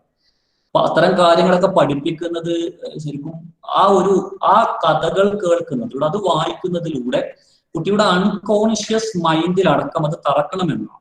പിൽക്കാലത്ത് അതൊന്നും ചെയ്യരുത് എന്ന ഒരു ബോധം. ഈ ബോധം ഇല്ലെങ്കിൽ നമ്മൾ എന്ത് ചെയ്തിട്ട് കാര്യമില്ല. ഈ ഒരു അവബോധം ഇല്ലെങ്കിൽ പോലീസല്ല, പട്ടാളമല്ല, ഇനി അതിനേക്കാളും വലിയ ടീമിനെ കൊണ്ടുവന്നാലും നമുക്ക് എന്ത് ചെയ്യാൻ പറ്റില്ല, ഇതൊന്നും ഫലത്തിൽ കൊണ്ടുവരാൻ സാധിക്കില്ല. Yes, right teacher. സോ രണ്ടാമത്തെ ധർമ്മമാണ്, വിദ്യാഭ്യാസത്തിന്റെ രണ്ടാമത്തെ ധർമ്മമാണ് സാമൂഹിക നിയന്ത്രണം. ഇനി നമ്മൾ അതിന്റെ അടുത്തൊരു ഘട്ടത്തിലേക്ക് പോകാം. നമ്മൾ നേരത്തെ ഒരു കാര്യം പറഞ്ഞിട്ടുണ്ട്, സാമൂഹിക നിയന്ത്രണത്തിന്റെ പേര് പറഞ്ഞ് ചില സമയത്ത് വ്യക്തികളുടെ സ്വാതന്ത്ര്യത്തിൽ, അവകാശത്തിൽ അമിതമായ കൈകടത്തലുകൾ നടക്കും. അങ്ങനെ നടക്കുമ്പോൾ അതിനെയാണ് നമ്മൾ സാമൂഹിക അനാചാരം എന്ന് വിളിക്കുന്നത്. അല്ലെ, നമ്മള് കഴിഞ്ഞ ദിവസം പറഞ്ഞതാണ് ശൈശവിവാഹം, അതുപോലെ തന്നെ സദ്യ, അങ്ങനെയുള്ള ഒരുപാട് കാര്യങ്ങളെ കുറിച്ച് പറഞ്ഞിരുന്നു. അത് ഒരു സമൂഹത്തിന്റെ നന്മയ്ക്ക് വേണ്ടിയാണ് ചെയ്യുന്നത് എന്ന് വ്യക്തികളെ ബോധിപ്പിച്ച് പറഞ്ഞ് പറ്റിച്ച് ചെയ്യുന്നതാണ് എന്ന് പറയും. അങ്ങനെയുള്ള സാമൂഹിക അനാചാരങ്ങൾ, ഈ സാമൂഹിക അനാചാരങ്ങളിൽ നിന്നും ഒരു സമൂഹത്തെ പുറത്തു കൊണ്ടുവന്ന് ഒരു സമൂഹത്തിന്റെ യഥാർത്ഥ സ്ട്രക്ചർ എന്ന് പറയുന്നത് ആ സമൂഹത്തിലെ എല്ലാവരും തുല്യരായി ജീവിക്കുക എന്നുള്ളതാണ്. എല്ലാവരും പരസ്പരം ബഹുമാനിച്ച്, പരസ്പരം ആദരിച്ച്, പരസ്പരം അംഗീകരിച്ച്, പരസ്പര സ്വാതന്ത്ര്യങ്ങൾ പരസ്പരം വകവെച്ചു കൊടുത്ത് ജീവിക്കാം. അങ്ങനെ അല്ലാതിരിക്കുമ്പോൾ സ്വാഭാവികമായും സമൂഹത്തിന്റെ ആ ഒരു ഘടന നഷ്ടപ്പെടും. ആ സമൂഹത്തിന്റെ യഥാർത്ഥ ഘടനയിലേക്ക് സമൂഹത്തെ തിരിച്ചുകൊണ്ട്, അതാണ് സോഷ്യൽ റിഫോർമേഷൻ, നമ്മൾ സാമൂഹിക നവോത്ഥാനം എന്ന് പറയുന്നത് അല്ലെ? സാമൂഹിക നവോത്ഥാനം എന്ന് പറയുന്നത് സാമൂഹിക ക്ഷേമത്തിന്റെയും സാമൂഹിക നന്മയുടെയും സാമൂഹിക നിയന്ത്രണത്തിന്റെയും പേര് പറഞ്ഞ് വ്യക്തികളുടെ സ്വാതന്ത്ര്യത്തിലും അവകാശത്തിലും അനധികൃതമായ കൈകടത്തൽ നടത്തുന്നതിലൂടെ ഉണ്ടാകുന്ന ചില പ്രവർത്തനങ്ങൾ, ചില സംഭവങ്ങൾ, അതിനെയാണ് നമ്മൾ സാമൂഹിക അനാചാരം എന്ന് പറയുന്നത്. ആ സാമൂഹിക അനാചാരത്തിൽ നിന്നും പുറത്തു വന്ന് സമൂഹത്തെ യഥാർത്ഥ ഘടനയിലേക്ക് മാറ്റുന്ന പ്രക്രിയയാണ് എന്ത്? സോഷ്യൽ റിഫോർമേഷൻ അഥവാ സാമൂഹിക നവോത്ഥാനം. സാമൂഹിക നവോത്ഥാനവും വിദ്യാഭ്യാസത്തിന്റെ മറ്റൊരു പ്രധാനപ്പെട്ട ധർമ്മമാണ്. സാമൂഹിക നവോത്ഥാനം എന്ന് പറഞ്ഞ ധർമ്മം വിദ്യാഭ്യാസം നിർവഹിക്കുന്നുണ്ടോ എന്ന് ചോദിച്ചാലും ടീച്ചർ ഈ പറഞ്ഞതുപോലെ തന്നെ ചരിത്രത്തിൽ നിന്നും നമുക്ക് എന്ത് ചെയ്യാൻ പറ്റും? ഉദാഹരണങ്ങൾ മുന്നോട്ട് വെച്ചുകൊണ്ട് രാജാറാം മോഹൻ റോയിയെ കുറിച്ചും അതുപോലെ തന്നെ ഈശ്വരചന്ദ്ര വിദ്യാസാഗറിനെ കുറിച്ചും കേരളത്തിലേക്ക് വന്നാൽ അയ്യങ്കാളിയെ കുറിച്ചും ശ്രീ നാരായണ ഗുരുവിനെ കുറിച്ചും ഒക്കെ പറഞ്ഞുകൊണ്ട് നമുക്ക് എന്ത് ചെയ്യാം? അത് പറയാം. ഞാൻ എങ്ങനെയാണ് വിദ്യാഭ്യാസം അത് ചെയ്യുന്നത് എന്ന് നമുക്ക് പറയാം. ഞാൻ അതിന് മുമ്പ് സോഷ്യൽ ചേഞ്ചും സോഷ്യൽ ട്രാൻസ്ഫോർമേഷനും കൂടി പറയാം. കാരണം ഇത് മൂന്നും ഏകദേശം സമാനമായിട്ടുള്ളത് തന്നെയാണ്, ചെറിയ വ്യത്യാസമുള്ളൂ. പക്ഷെ നമ്മൾ പുസ്തകത്തിലൊക്കെ കാണുമ്പോൾ മൂന്നായിട്ടാണ് വരാറുള്ളത്. അപ്പൊ സാമൂഹിക നവോത്ഥാനം, സാമൂഹിക അനാചാരത്തിൽ നിന്ന് I mean social reformation is reconstructing a society into its real nature by eradicating the social evils that are formed by telling that or in the name of social control. അതാണ് സോഷ്യൽ റിഫോർമേഷൻ. സോഷ്യൽ ചേഞ്ച് എന്ന് പറയുന്നത് സാമൂഹിക മാറ്റം. അതാ സമൂഹത്തിലുള്ള social change is the alteration in the social relationship, social pattern and social structure. സാമൂഹിക ഘടനയിലും സാമൂഹിക ബന്ധങ്ങളിലും അതുപോലെ തന്നെ സാമൂഹികമായിട്ടുള്ള സമൂഹത്തിന്റെ പാറ്റേണിൽ ഉണ്ടാകുന്ന ഒരു അന്തരത്തെയാണ് നമ്മൾ സോഷ്യൽ ചേഞ്ച് എന്ന് വിളിക്കുന്നത്. പ്രശസ്തനായ ഒരു വ്യക്തി സോഷ്യൽ ചേഞ്ചിന് കൊടുത്തിട്ടുള്ള ഒരു ഡെഫിനിഷൻ എന്ന് പറയുന്നത്, social change occurs when the existing generation, the present generation of a society engage in some activities which were not being engaged by their immediate forefathers. തങ്ങളുടെ തൊട്ട് മുമ്പ് കഴിഞ്ഞു പോയ തലമുറ, തങ്ങളുടെ തൊട്ട് മുമ്പ് കടന്നുപോയ മുൻഗാമികൾ, മുത്തച്ഛന്മാർ, അച്ഛന്മാർ, മുത്തച്ഛന്മാർ, അവരുടെ തലമുറ ചെയ്യാത്ത കാര്യങ്ങളിൽ പുതിയ തലമുറ, നിലവിലുള്ള തലമുറ ഏർപ്പെടുമ്പോഴാണ് സാമൂഹിക മാറ്റം സംഭവിക്കുന്നത് എന്ന് സാമൂഹിക മാറ്റത്തിനൊരു നിർവചനം കൊടുത്തിട്ടേക്കാണ്. കറക്റ്റ് ആണ് സർ. മൊബൈൽ ഗെയിമിംഗ് ആണ് കറക്റ്റ് പറയാൻ പറ്റുന്ന ഒരു കാര്യം. കുട്ടികളെ മൊബൈൽ ഗെയിമിംഗ് ചെയ്യുന്ന കൊണ്ടുള്ള ഒരുപാട് പ്രശ്നങ്ങളെ സമൂഹത്തില് ചേഞ്ചസ് ആണ് കറക്റ്റ് ആയിട്ട് പറഞ്ഞത്. മാറ്റം തന്നെ ടീച്ചറെ രണ്ട് തരത്തിൽ വരാം. അത് പോസിറ്റീവ് ആയിരിക്കണം. അത് നമ്മൾ വിദ്യാഭ്യാസത്തിന്റെ ധർമ്മം പറയുമ്പോൾ പോസിറ്റീവ് ആയതിനെ മാത്രമേ നമ്മൾ എന്തെങ്കിലും പ്രോത്സാഹിപ്പിക്കൂ. സമൂഹം മാറണം, കാലഘട്ടത്തിനനുസരിച്ച് പുതിയ പുതിയ കാര്യങ്ങൾ വരുന്നതിനനുസരിച്ച് സമൂഹത്തിൽ മോഡിഫിക്കേഷൻ ഉണ്ടാവണം. എന്നാൽ അത് പ്രോഗ്രസീവ് ആയിരിക്കണം, ഒരിക്കലും അത് ഡിസ്ട്രക്റ്റീവ് ആവരുത്, നെഗറ്റീവ് ആവരുത് എന്ന് മാത്രം. അതാണ് സാമൂഹിക മാറ്റം. ടീച്ചർ ഇപ്പൊ സൂചിപ്പിച്ചതുപോലെ തന്നെ ഈ മൊബൈൽ അതുപോലെ തന്നെ ഈ ഇലക്ട്രോണിക് ഡിവൈസസ് ഒക്കെ നമ്മുടെ സോഷ്യൽ റിലേഷൻഷിപ്പിനെയും അതുപോലെ തന്നെ സോഷ്യലൈസേഷനൊക്കെ വലിയ പുതിയ തലമുറയിൽ അത് വലിയ സ്വാധീനം ചെലുത്തിയിട്ടുണ്ട്. ഇനിയിപ്പം അടുത്ത തലമുറയിലെ പണ്ടത്തെ പോലത്തുള്ള സോഷ്യലൈസേഷൻ ഉണ്ടാകുമോ എന്നുള്ള കാര്യത്തിൽ സംശയമാണ്. തൊട്ടടുത്തുള്ള ഫ്ലാറ്റിൽ എന്ത് നടക്കുന്നതെന്ന് കുട്ടി അറിയില്ല, പക്ഷേ കിലോമീറ്ററുകൾ അപ്പുറമുള്ള കാര്യങ്ങളാണ് ചാറ്റ് ചെയ്യുന്നത്. അപ്പൊ അങ്ങനെ ഈ സാമൂഹിക ബന്ധങ്ങൾ വളരെ ചുരുങ്ങിപ്പോയിട്ടുണ്ട്. ഇനിയിപ്പോ അടുത്ത തലമുറ ആ രീതിയിലേക്ക് എന്ത് ചെയ്യും, രൂപപ്പെട്ടു പോകും എന്നുള്ളതാണ് കാണുന്നത്. നമ്മൾ നാട്ടിൻപുറത്തൊക്കെ പണ്ടൊക്കെ ഉണ്ടായിരുന്ന സൗഹൃദവും ആ ഒരു പങ്കുവെക്കലും ഷെയറിംഗ് ഒന്നും ഇപ്പം കൂടുതലൊന്നും പുതിയ തലമുറയെ നമുക്ക് കാണില്ല. അപ്പൊ ഈ ഒരു ജനറേഷൻ പോയി കഴിഞ്ഞാൽ മിക്കവാറും അതൊക്കെ അസ്തമിക്കുന്ന ഒരു സ്ഥിതിയിലേക്ക് പോകുന്ന തോന്നുന്നു. പറഞ്ഞ ഈ കാര്യത്തിൽ നമ്മളിപ്പോ വിദ്യാഭ്യാസത്തിന്റെ ധർമ്മം എന്ന് പറഞ്ഞ സാമൂഹിക മാറ്റം എന്ന് പറയുന്നത് സാറും ടീച്ചറും പറഞ്ഞത് വളരെ നമ്മൾ ചിന്തിക്കേണ്ട ഒരു വിഷയമാണ്. അത് ശരിക്കും മോഡേണൈസേഷൻ, സാമൂഹിക മാറ്റത്തിന്റെ മറ്റൊരു വകഭേദമായ മോഡേണൈസേഷന്റെ ഫലമായിട്ട് ഉണ്ടായിട്ടുള്ളതാണ്. മോഡേണൈസേഷൻ എന്ന് പറഞ്ഞു കഴിഞ്ഞാൽ ആധുനിക ശാസ്ത്ര സാങ്കേതിക വിദ്യകൾ നമ്മുടെ മുന്നിലേക്ക് വെക്കുന്ന സാഹചര്യങ്ങളെ, സാധ്യതകളെ ഉപയോഗപ്പെടുത്തുന്ന രീതിയിലേക്ക് സമൂഹത്തെ മാറ്റിയെടുക്കുന്നതാണ് മോഡേണൈസേഷൻ. അത് വിദ്യാഭ്യാസത്തിലൂടെ നമ്മളത് ചെയ്യുന്നുണ്ട്. പക്ഷെ അവിടെ ഒരു പ്രശ്നം എന്ന് പറയുന്നത്, ഈ മോഡേണൈസേഷൻ വരുന്ന സമയത്ത് നമ്മുടെ അടിസ്ഥാനപരമായ വിഷയങ്ങൾ മറക്കാതെ ആയിരിക്കണം ഈ മോഡേണൈസേഷനെ ഉപയോഗപ്പെടുത്തേണ്ടത് എന്ന് നമ്മൾ മറന്നു പോകുമ്പോഴാണ് പലപ്പോഴും ഈ പ്രശ്നങ്ങൾ വരുന്നത്. എന്നാൽ സാമൂഹിക മാറ്റത്തിന്റെ ഒരു പോസിറ്റീവ് ആസ്പെക്ട് എന്ന് പറയുന്നത്, ഈ മോഡേണൈസേഷൻ തന്നെ സാമൂഹിക മാറ്റമാണ് ഇന്ന് നമ്മൾ പറഞ്ഞു. അതിൽ തന്നെ ഇപ്പൊ നമ്മൾ പണ്ട് നമ്മൾ ഉപയോഗിച്ചിരുന്നത് കാളവണ്ടിയാണ്. ഈ കാളവണ്ടി ഉപയോഗിക്കുന്നതിൽ നിന്നും വാഹനം ഉപയോഗിക്കുക എന്ന് പറയുന്ന ഒരു കാര്യം നമ്മൾ ആധുനിക ശാസ്ത്ര സാങ്കേതിക വിദ്യയിൽ ഉണ്ടായിട്ടുള്ള മാറ്റത്തിന്റെ ഫലമായിട്ട് വാഹനം ഉപയോഗിച്ച് യാത്ര ചെയ്യുക എന്ന് പറയുന്നത് ഒരു മാറ്റമാണ്. എന്നാൽ സമൂഹത്തിലെ കുറച്ച് ആളുകൾ മാത്രം വാഹനം ഉപയോഗിക്കുകയും ഭൂരിഭാഗം ആളുകളും പഴയതുപോലെ കാളവണ്ടിയിൽ തന്നെയാണ് യാത്ര ചെയ്യുകയും ചെയ്യുന്നതെങ്കിൽ നമുക്കതിനെ സാമൂഹിക മാറ്റം എന്ന് പറയാൻ സാധിക്കില്ല. സാമൂഹിക മാറ്റം എന്ന് പറയണമെങ്കിൽ സമൂഹത്തിലെ ഭൂരിഭാഗം ആളുകളും ആ ഒരു തലത്തിലേക്ക് മാറണം. അതാണ് ശരിക്കും ഇവിടെ ഉദ്ദേശിക്കുന്നത്. പക്ഷെ ഈ സാമൂഹിക മാറ്റം, മോഡേണൈസേഷൻ, സാമൂഹിക മാറ്റത്തിന്റെ ഭാഗമായി മോഡേണൈസേഷൻ ഉണ്ടാകുമ്പോൾ ആ മോഡേണൈസേഷൻ വിദ്യാഭ്യാസത്തിന്റെ മറ്റു പ്രധാനപ്പെട്ട ധർമ്മങ്ങളായ സോഷ്യലൈസേഷനെയും അതുപോലെ തന്നെ കൾച്ചറൽ ഫങ്ഷൻസിനെയും അതുപോലെ തന്നെ മോറൽ ഫങ്ഷൻസിനെയും പരിഗണിക്കാതെയാണ് മോഡേണൈസേഷൻ നടക്കുന്നതെങ്കിൽ ഈ പ്രശ്നങ്ങൾ വരും. അവിടെയാണ് പ്രശ്നം.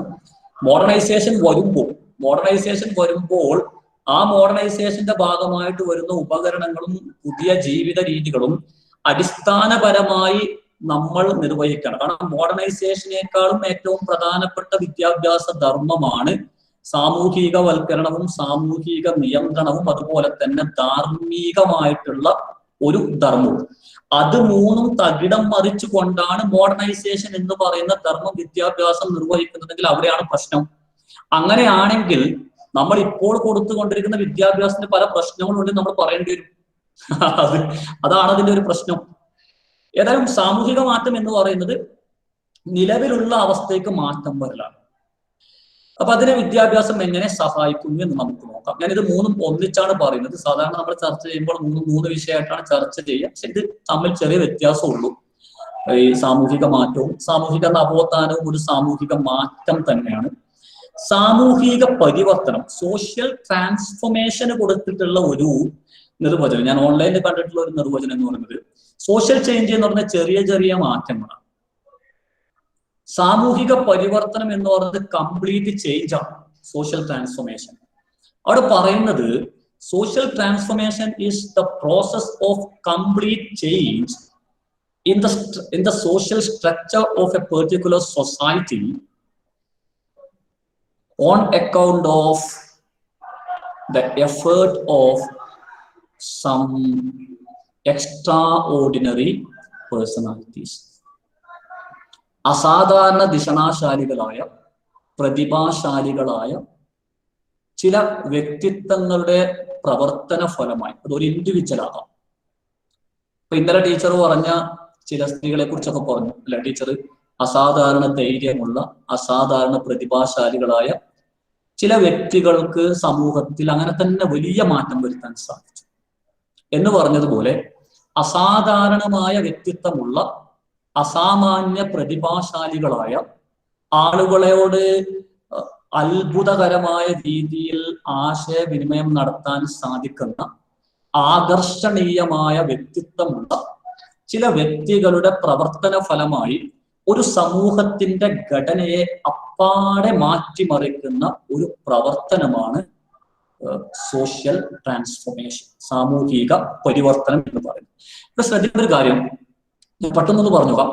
സമൂഹത്തിൽ സോഷ്യൽ പാറ്റേണിനെ കുറിച്ച് നാല് സോഷ്യൽ സ്ട്രക്ചർ ആണ് പറയുന്നത്. അതിൽ ഒന്ന് ആസ്ക്രിപ്ഷൻ പാറ്റേൺ, യൂണിവേഴ്സലിസ്റ്റിക് ആസ്ക്രിപ്ഷൻ പാറ്റേൺ, ലോക്കലിസ്റ്റിക് ഓ പെർട്ടിക്കുലറിസ്റ്റിക് ആസ്ക്രിപ്ഷൻ പാറ്റേൺ, അതുപോലെ തന്നെ യൂണിവേഴ്സലിസ്റ്റിക് അച്ചീവ്മെന്റ് പാറ്റേൺ, അതുപോലെ തന്നെ പെർട്ടിക്കുലറിസ്റ്റിക് അച്ചീവ്മെന്റ് പാറ്റേൺ. ഈ 4 പാറ്റേൺ ആണ് സോഷ്യൽ പാറ്റേൺ ആയിട്ടുള്ളത്. അതിന് എന്താണ് ആസ്ക്രിപ്ഷൻ പാറ്റേൺ എന്നും എന്താണ് അച്ചീവ്മെന്റ് പാറ്റേൺ എന്നും പറയാം. അത് രണ്ടും മാത്രം പറയാം. ആസ്ക്രിപ്ഷൻ പാറ്റേൺ എന്ന് പറഞ്ഞാൽ ചില സൊസൈറ്റികളിൽ അവർ ഏത് കുടുംബത്തിലാണോ ജനിച്ചത് അതിനനുസരിച്ചാണ് അവരുടെ പദവി തീരുമാനിക്കപ്പെടുന്നത്, അതിനനുസരിച്ചാണ് അവർക്ക് പദവി കിട്ടുന്നത്. അതാണ് ആസ്ക്രിപ്ഷൻ പാറ്റേൺ. മറ്റു ചില സമൂഹങ്ങളിൽ അവർ ഏത് കുടുംബത്തിൽ ജനിച്ചു എന്ന് നോക്കിയിട്ടല്ല, മറിച്ച് അവർ ജീവിതത്തിൽ എന്ത് നേടിയെടുത്തു എന്ന് നോക്കിയിട്ടാണ് അവർക്ക് എന്ത് കിട്ടുന്നത്, സാമൂഹിക പദവി ലഭിക്കുന്നത്. അങ്ങനെ ആകുമ്പോൾ ചിലർ പറയുന്നത് സോഷ്യൽ ട്രാൻസ്ഫോർമേഷൻ എന്ന് പറഞ്ഞു കഴിഞ്ഞാൽ ഈ ആസ്ക്രിപ്ഷൻ പാറ്റേണിൽ ഉള്ള ഒരു സൊസൈറ്റിയെ അച്ചീവ്മെന്റ് പാറ്റേൺ ഉള്ള ഒരു സൊസൈറ്റിയാക്കി മാറ്റുന്ന പ്രക്രിയയാണ് സോഷ്യൽ ട്രാൻസ്ഫോർമേഷൻ എന്ന് പറയുന്നത്. ഒരു ഉദാഹരണം ഞാൻ പറയാം. നമ്മുടെ ഈ വിദ്യാഭ്യാസം, എങ്ങനെയാണ് വിദ്യാഭ്യാസം ഈ സാമൂഹിക മാറ്റത്തെയും അതുപോലെ തന്നെ സാമൂഹിക പരിവർത്തനത്തെയും റിഫോർമേഷനൊക്കെ സഹായിക്കുന്നത് എന്നത്. ഈ സാമൂഹിക മാറ്റത്തിന്റെയും സാമൂഹിക പരിവർത്തനത്തിന്റെയും അതുപോലെ തന്നെ സാമൂഹിക നവോത്ഥാനത്തിന്റെയും മുന്നിൽ പ്രതിബന്ധമായി നിൽക്കുന്ന ഏറ്റവും പ്രധാനപ്പെട്ട പ്രശ്നം എന്ന് പറയുന്നത് ഇതിനോട് മാറ്റം വരുമ്പോൾ ആ മാറ്റത്തോട് മുഖം തിരിച്ചു നിൽക്കുന്ന ജനങ്ങളാണ്. സാമൂഹിക മാറ്റം വരുമ്പോൾ ഒരു പ്രശ്നം, ഇപ്പൊ നമ്മള് ബ്രിട്ടീഷുകാർ തീവണ്ടി കൊണ്ടുവന്നപ്പോൾ അന്നത്തെ ജനത അതിൽ നിന്നും തിരിഞ്ഞു നിന്നു. കാരണം അവരെ തിരിഞ്ഞു നിൽക്കാൻ കാരണം അവരെ സംബന്ധിച്ചിടത്തോളം തീ തുപ്പിപ്പോകുന്നത്, ഞാനത് പറഞ്ഞിട്ടുണ്ടാവും, ഭൂതങ്ങളാണ്. അപ്പൊ അതുകൊണ്ട് ഇതേതോ ഭൂതമാണ്, ചെകുത്താനാണ് എന്ന് കരുതിയിട്ട് അവർ മുഖം തിരിച്ചു എന്നാണ്. അപ്പൊ സ്വാഭാവികമായും വിദ്യാഭ്യാസം നൽകുന്നതിലൂടെ അത് ഭൂതമല്ല, അത് എഞ്ചിൻ ഉപയോഗിച്ച് ഓടുന്ന ഒരു വണ്ടിയാണ് എന്നവർക്ക് പറഞ്ഞ് മനസ്സിലാക്കി കൊടുക്കണം. അപ്പൊ വിദ്യാഭ്യാസത്തിലൂടെ ചെയ്യാൻ സാധിക്കുന്നത് സാമൂഹിക മാറ്റത്തിൽ നിന്നും മുഖം തിരിഞ്ഞു നിൽക്കുന്ന, സാമൂഹിക നവോത്ഥാനത്തിൽ നിന്നും മുഖം തിരിഞ്ഞു നിൽക്കുന്ന, സാമൂഹിക പരിവർത്തനത്തിൽ നിന്നും മുഖം തിരിച്ചു നിൽക്കുന്ന ജനങ്ങളെ സാമൂഹിക മാറ്റം സ്വീകരിക്കാൻ കഴിയുന്ന രീതിയിലേക്ക് മാറ്റിയെടുക്കാൻ വിദ്യാഭ്യാസത്തിലൂടെ സഹായിക്കുന്നു എന്നാണ്. So education helps in creating a positive mentality in the people towards change. അതുപോലെ വിദ്യാഭ്യാസം ശാസ്ത്ര സാങ്കേതിക വിദ്യയിൽ വലിയ വലിയ മാറ്റങ്ങൾ കൊണ്ടുവരുന്നു. അത് സാമൂഹിക മാറ്റത്തെ സഹായിക്കുന്നു, സാമൂഹിക പരിവർത്തനത്തെ സഹായിക്കുന്നു. അതുപോലെ തന്നെ വിദ്യാഭ്യാസം നഗരവൽക്കരണം ഉണ്ടാക്കുന്നു, വിദ്യാഭ്യാസം വ്യവസായവൽക്കരണം കൊണ്ടുവരുന്നു, വിദ്യാഭ്യാസം ആഗോളീകരണം കൊണ്ടുവരുന്നു, വിദ്യാഭ്യാസം യാത്ര ഗതാഗത സൗകര്യത്തിൽ ഒരുപാട് മാറ്റങ്ങൾ ഉണ്ടാക്കുന്നു. അങ്ങനെയുള്ള ഒരുപാട് കാര്യങ്ങളിലൂടെ വിദ്യാഭ്യാസം സാമൂഹിക മാറ്റത്തെ സഹായിക്കുന്നു. നമ്മൾ നേരത്തെ പറഞ്ഞു, അസാധാരണ പ്രതിഭാശാലികളായ ചില ആളുകളുടെ അസാമാന്യമായ പ്രവർത്തനങ്ങളിലൂടെ, അതുല്യമായ പ്രവർത്തനങ്ങളിലൂടെയാണ് സാമൂഹിക പരിവർത്തനം കൊണ്ടുവരുന്നത്. അങ്ങനെയെങ്കിൽ സാമൂഹിക പരിവർത്തനം കൊണ്ടുവരണമെങ്കിൽ വിദ്യാഭ്യാസത്തെ എങ്ങനെ സഹായിക്കാൻ സാധിക്കും? നമുക്കറിയാം, നമ്മളിപ്പം ചില ആളുകൾക്ക് കരിസ്മാറ്റിക് പേഴ്സണാലിറ്റി ഉണ്ട്. കരിസ്മാറ്റിക് പേഴ്സണാലിറ്റി, ശത്രുക്കളെ പോലും തങ്ങളിലേക്ക് ആവാഹിച്ചെടുക്കാനുള്ള കഴിവുള്ള ആൾക്കാരൊക്കെ ഉണ്ടാവും. അത് ചിലപ്പോൾ കമ്മ്യൂണിക്കേഷൻ സ്കില്ലിലൂടെ ആകാം, ചിലപ്പോൾ അവരുടെ ചിരിയിലൂടെ ആകാം, ചിലപ്പോൾ അവരുടെ പ്രവർത്തനങ്ങളിലൂടെ ആകാം. അപ്പൊ അങ്ങനെ നമ്മൾ വിദ്യാഭ്യാസം അസാമാന്യമായ രീതിയിൽ ജനങ്ങളുമായി കമ്മ്യൂണിക്കേറ്റ് ചെയ്യാനുള്ള കഴിവുണ്ടാക്കി കൊടുക്കുന്നു. മാത്രമല്ല, ഒരു വ്യക്തി സാമൂഹിക പരിവർത്തനം കൊണ്ടുവരണമെങ്കിൽ അദ്ദേഹത്തിന് അസാമാന്യ ധൈര്യമാണ്, അല്ലെ? വിദ്യാഭ്യാസം അങ്ങനെ ഒരു ധൈര്യം ഉണ്ടായിക്കൊടുക്കുന്നു, ഗട്സ് ഉണ്ടായിക്കൊടുക്കുന്നു, തൻചേടം ഉണ്ടായിക്കൊടുക്കുന്നു, നിശ്ചയദാർഢ്യം ഉണ്ടായിക്കൊടുക്കുന്നു. അത് മാത്രമല്ല, ലോകത്തെമ്പാടും സാമൂഹിക പരിവർത്തനം നടത്തിയ മഹാന്മാരായ വ്യക്തിത്വങ്ങളെ കുറിച്ച് പഠിപ്പിക്കുന്നതിലൂടെ അതുപോലെ തനിക്കും ചെയ്യാൻ സാധിക്കും എന്ന ഒരു പ്രചോദനം നൽകുകയും ആത്മവിശ്വാസം നൽകുകയും ചെയ്യുന്നു വിദ്യാഭ്യാസം. അങ്ങനെ കൂടുതൽ പോയിന്റുകൾ നിങ്ങൾക്ക് ചേർക്കാം. ഞാൻ അധികം സമയമില്ലാത്തത് കൊണ്ടാണ് പെട്ടെന്ന് പറഞ്ഞു പോകുന്നത്. അപ്പോ ഈ കാര്യങ്ങളിലൂടെ, ഇത്തരം കാര്യങ്ങളിലൂടെ വിദ്യാഭ്യാസം എന്ത് ചെയ്യുന്നു? സാമൂഹിക പരിവർത്തനം എന്ന് പറയുന്ന ധർമ്മം, സാമൂഹിക മാറ്റം എന്ന് പറയുന്ന ധർമ്മം, സാമൂഹിക നവോത്ഥാനം എന്ന് പറയുന്ന ധർമ്മങ്ങളൊക്കെ നിർവഹിക്കും. Yes, right. നമുക്കിത് സംസാരിച്ച ഓരോ വിഷയവും മണിക്കൂറുകളോളം ക്ലാസ് എടുക്കേണ്ട വിഷയങ്ങളാണ്. പക്ഷെ നമ്മൾ ഒന്നിച്ചൊന്ന് വിദ്യാഭ്യാസത്തിന്റെ ധർമ്മങ്ങൾ എന്ന രീതിയിൽ പറഞ്ഞു പോകുന്നു. ഇനി വിദ്യാഭ്യാസത്തിന്റെ വളരെ പ്രധാനപ്പെട്ട മറ്റൊരു ധർമ്മമാണ് സോഷ്യൽ മൊബിലിറ്റി എന്ന് പറയുന്നത്. സോഷ്യൽ മൊബിലിറ്റിയെ ഡിഫൈൻ ചെയ്യുന്നത്, social mobility is the process of changing the social position or status of some people from some particular social status to another. ഒരു പ്രത്യേക സാമൂഹിക പദവിയിൽ ജീവിക്കുന്ന ഒരു വിഭാഗം ജനതയെ മറ്റൊരു സാമൂഹിക പദവിയിലേക്ക്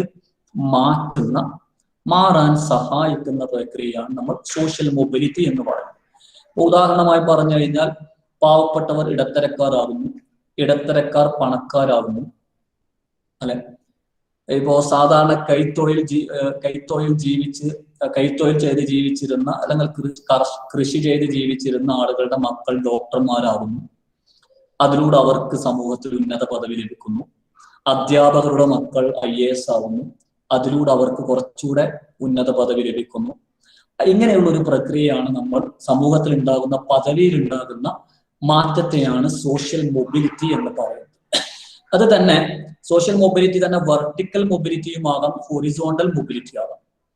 ഉദാഹരണമായി പറഞ്ഞു കഴിഞ്ഞാൽ സമൂഹത്തിൽ ഒരേ പദവിയായി കണക്കാക്കപ്പെടുന്ന പദവിയിൽ നിന്ന് ഒരു പദവി അതേ പദവിയുടെ ഒരു പദവിയുടെ സമാനമായി കണക്കാക്കപ്പെടുന്ന മറ്റൊരു പദവിയിലേക്കാണ് പോകുന്നതെങ്കിൽ അതിനെ നമ്മൾ ഹൊറിസോണ്ടൽ മൊബിലിറ്റി എന്ന് പറയും. ഉദാഹരണമായി നമ്മൾക്കറിയാം, സമൂഹത്തിൽ നമ്മൾ സാധാരണ നോക്കുമ്പോൾ ഡോക്ടർമാർക്കും എഞ്ചിനീയർമാരുടെയും പദവി ഒരേ പദവിയാണ് ഏകദേശം, അല്ലെ?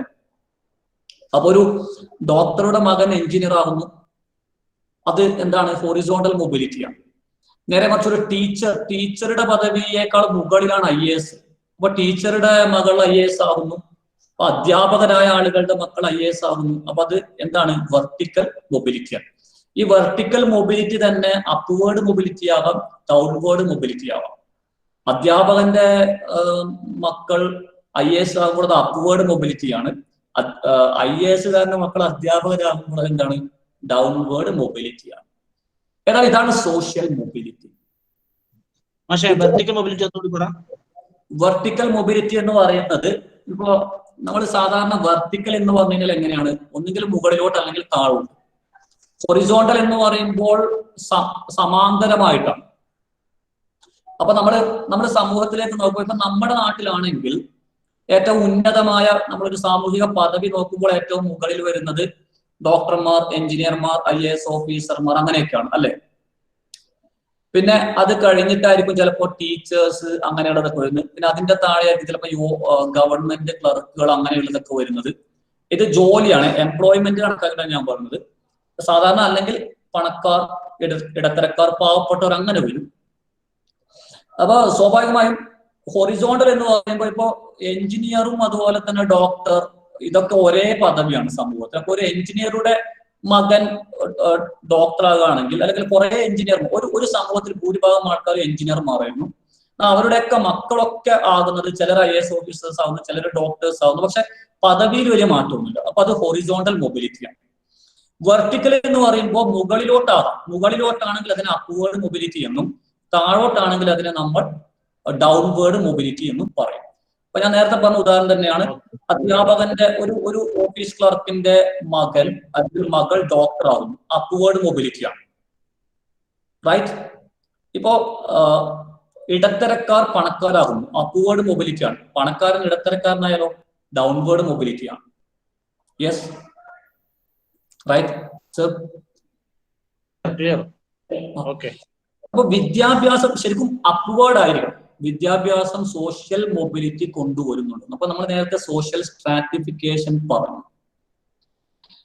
ഇപ്പൊ പലപ്പോഴും ഈ താഴ്ന്ന ജാതിയിലുള്ള ആൾക്കാരൊക്കെ വിദ്യാഭ്യാസം ലഭിക്കുന്നതിലൂടെ നല്ല ജോലി ലഭിച്ച് ചിലപ്പോ ഉന്നത ജാതി, ഇപ്പോ ഫോർ എക്സാമ്പിൾ ഒരു ഉന്നത ജാതിക്കാരനായ ഒരാൾ കോൺസ്റ്റബിൾ ആണെന്ന് കരുതുക, താഴ്ന്ന ജാതിക്കാരനായ ഒരാൾ ഇൻസ്പെക്ടർ ആണെങ്കിൽ അയാൾക്കാണല്ലോ വലിയ പദവി, അല്ലെ? അങ്ങനെ തന്നെയല്ലേ? സർ, നമ്മളിപ്പോ കോഴിക്കോട് അസിസ്റ്റന്റ് കളക്ടർ ഉണ്ടല്ലോ, ആദിവാസി അവിടുന്ന് വന്നേ. അപ്പൊ അതൊക്കെ അപ്വേർഡ് മൊബിലിറ്റിയാണ്. കാരണം അദ്ദേഹത്തിന്റെ സമൂഹത്തിൽ ജീവിക്കുന്ന സമയത്ത് അദ്ദേഹം താഴ്ന്ന ജാതിക്കാരനായിട്ട് ആണ്. അദ്ദേഹം അവിടെ തന്നെ ജീവിക്കുകയാണെങ്കിൽ ഇപ്പം അദ്ദേഹത്തിന്റെ കീഴിൽ ജോലി ചെയ്യുന്ന ആൾക്കാരുടെ താഴെയാണല്ലോ അദ്ദേഹം. നേരെ മറിച്ച് ആ ഒരു താഴ്ന്ന ജാതി എന്നതിൽ നിന്നും ഇവിടെയാണ് നമ്മൾ നേരത്തെ പറഞ്ഞ സാമൂഹിക പരിവർത്തനം വരുന്നത്. ഇവിടെയാണ്. കാരണം ഒരു ആസ്ക്രിപ്ഷൻ പാറ്റേണിൽ നിന്നും അച്ചീവ്മെന്റ് പാറ്റേണിലേക്ക് മാറാണ്. കാരണം അദ്ദേഹം ജനിച്ചത് ആദിവാസി കുടുംബത്തിലാണ്. പണ്ടാണെങ്കിൽ അദ്ദേഹം ജനിച്ച ആദിവാസി കുടുംബത്തിന്റെ ആ പേരിൽ തന്നെയായിരിക്കും ഇപ്പോഴും അദ്ദേഹം അറിയപ്പെടുക. എന്നാൽ ഇന്നത്തെ കാലഘട്ടത്തിൽ നമ്മൾ കൂടുതലും ആളുകളുടെ പദവി തീരുമാനിക്കുന്നത് അവരുടെ ആസ്ക്രിപ്ഷൻ പാറ്റേണിനനുസരിച്ചല്ല, മറിച്ച് അച്ചീവ്മെന്റ് പാറ്റേണിനനുസരിച്ചാണ്. അത് സോഷ്യൽ മൊബിലിറ്റി അങ്ങനെയാണ് സംഭവിക്കുന്നത്. അല്ലെങ്കിൽ ആ സോഷ്യൽ മൊബിലിറ്റി ഒരിക്കലും എന്ത് ചെയ്യില്ല, സംഭവിക്കില്ല.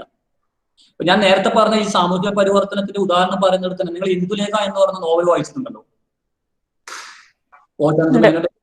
ഇന്ദുലേഖയില് മാധവനോട് ആ അവരുടെ തറവാട്ടിലെ കാരണവർക്ക് ദേഷ്യം വരാനുള്ള ഒരു കാരണം എന്താണ്?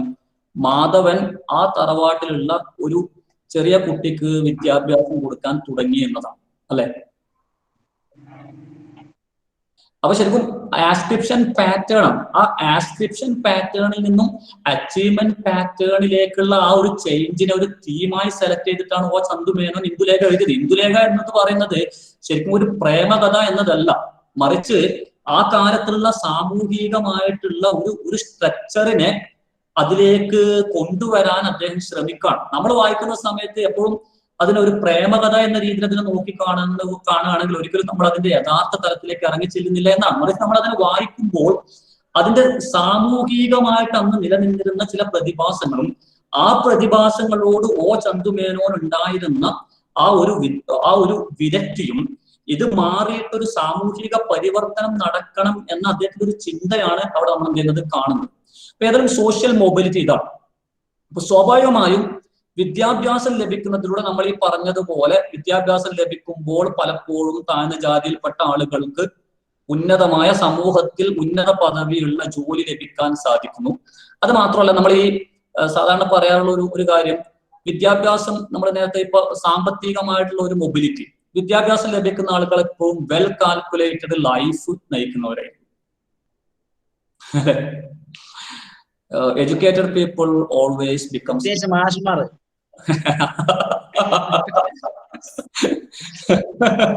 അപ്പൊ അത് ഞാൻ വെറുതെ പറഞ്ഞു. ഞാൻ കഴിഞ്ഞ ദിവസം ക്ലാസ്സിലും പറഞ്ഞു, മാഷന്മാരാകുമ്പോ എത്ര ലെവൽ വരെ വരും? പക്ഷേ ഞാനൊരു ഉദാഹരണം പറഞ്ഞു. ഞാൻ ഇപ്പൊ കഴിഞ്ഞ ദിവസം നമ്മുടെ കുട്ടികൾക്ക് ക്ലാസ് എടുക്കുന്ന സമയത്ത് ഒരു ഉദാഹരണം പറഞ്ഞു. ഞാൻ മുമ്പ് പഴങ്ങാടി റെയിൽവേ സ്റ്റേഷന്റെ അടുത്ത് ഞാൻ ട്രെയിൻ ഇറങ്ങി അവിടെ ബസ്സിനകത്ത് നിൽക്കുമ്പോൾ എന്റെ നാട്ടിൽ നിന്ന് വരുന്ന ഒരു മാഷ്, മാട്ടൂർ പഠിപ്പിക്കുന്ന ഒരു മാഷ് റെയിൽവേ സ്റ്റേഷന്റെ അടുത്ത്, സാധാരണ നമ്മുടെ നാട്ടിൽ നിന്ന് വരുമ്പോൾ ആ ഒരു റെയിൽവേ സ്റ്റേഷന്റെ അടുത്ത് ഇറങ്ങില്ല, പഴയങ്ങാടി ഇറങ്ങി പഴയങ്ങാടി നിന്ന് മാട്ടൂർ ബസ്സിന് വരും. നമ്മളിപ്പോ പുതിയങ്ങാടി ബസ്സിനാണ് വരുന്നതെങ്കിൽ പഴയങ്ങാടി ഇറങ്ങിയിട്ട് പഴയങ്ങാടി നിന്ന് മാട്ടൂർ ബസ്സിന് കയറും. പക്ഷെ അദ്ദേഹം റെയിൽവേ സ്റ്റേഷനിൽ നിൽക്കുന്നു. ഞാൻ ചോദിച്ചു, സാർ എവിടുന്നാണ് വരുന്നത്? നാട്ടിൽ നിന്നാണ് വരുന്നത്. അപ്പൊ എനിക്ക് ആകെ ഒരു കൺഫ്യൂഷനായി. കാരണം നാട്ടിൽ വരുന്ന ഒരാളും എന്ത് ചെയ്യില്ല, ഈ റെയിൽവേ സ്റ്റേഷന്റെ അടുത്ത് ഇറങ്ങില്ല. അപ്പൊ ഞാൻ ചോദിച്ചു, സാർ എന്താ പഴയങ്ങാടി ഇറങ്ങിയത്, ഇവിടെ ഒന്ന് ഇറങ്ങിയത്? അപ്പൊ എന്നോട് പറഞ്ഞു, പഴയങ്ങാടിയിൽ നിന്ന് മാട്ടൂലേക്കുള്ള സ്റ്റേജ് വേറെയാണ്, ഈ റെയിൽവേ സ്റ്റേഷൻ എന്നുള്ള മാട്ടൂരിലേക്കുള്ള സ്റ്റേജ് വേറെയാണ്. പഴയങ്ങാടിയിൽ നിന്ന് മാട്ടൂരിലേക്ക് കയറുന്നതിനേക്കാൾ 1 രൂപ കുറച്ചു കൊടുത്താൽ എന്ത് ചെയ്യാൻ പറ്റും? റെയിൽവേ സ്റ്റേഷനിൽ നിന്നും മാട്ടൂരിലേക്ക്. പക്ഷെ നമ്മളത് ചിരിച്ച് തമാശയായി കളയേണ്ടതാണ്. ഇത് ജീവിതത്തിൽ നമ്മൾ സമ്പാദിക്കുന്നതൊക്കെ അത് വിലയേറിയ ഒരു കാര്യമായിട്ട് കാണണം. അനാവശ്യമായി ചെലവഴിക്കാനുള്ളതല്ല, മറിച്ച് അദ്ദേഹത്തിന് കിട്ടുന്ന ഒരു സാലറി സേവ്. ഈ എക്കണോമിക് ആകുന്നതിനെ കുറിച്ച് നമ്മൾ പറയും. എക്കണോമിക് എന്ന് പറഞ്ഞു കഴിഞ്ഞാൽ 1 ലക്ഷം രൂപ കിട്ടുന്നവനൊന്നല്ല എക്കണോമിക്. 1 ലക്ഷം രൂപ കിട്ടുന്ന ഒരാൾക്ക് മാസം കഴിയുമ്പോൾ 50,000 രൂപ കടാണ് എന്ന് കരുതുക. വേറൊരാൾക്ക് 10,000 രൂപ മാത്രമേ ശമ്പളമുള്ളൂ, മാസം കഴിയുമ്പോൾ 5,000 രൂപ സേവ് ചെയ്യുന്നെങ്കിൽ അയാളാണ് എക്കണോമിക്. ഒരാൾ എക്കണോമിക് ആകുന്നത് അയാളുടെ വരുമാനം കഴിച്ച് കുറച്ച് സേവ് ചെയ്യാൻ സാധിക്കുമ്പോഴാണ്. വരുമാനത്തെക്കാൾ കൂടുതൽ ചെലവാകുമ്പോൾ 1 കോടി കിട്ടിയാലും അയാൾ എക്കണോമിക് അല്ല.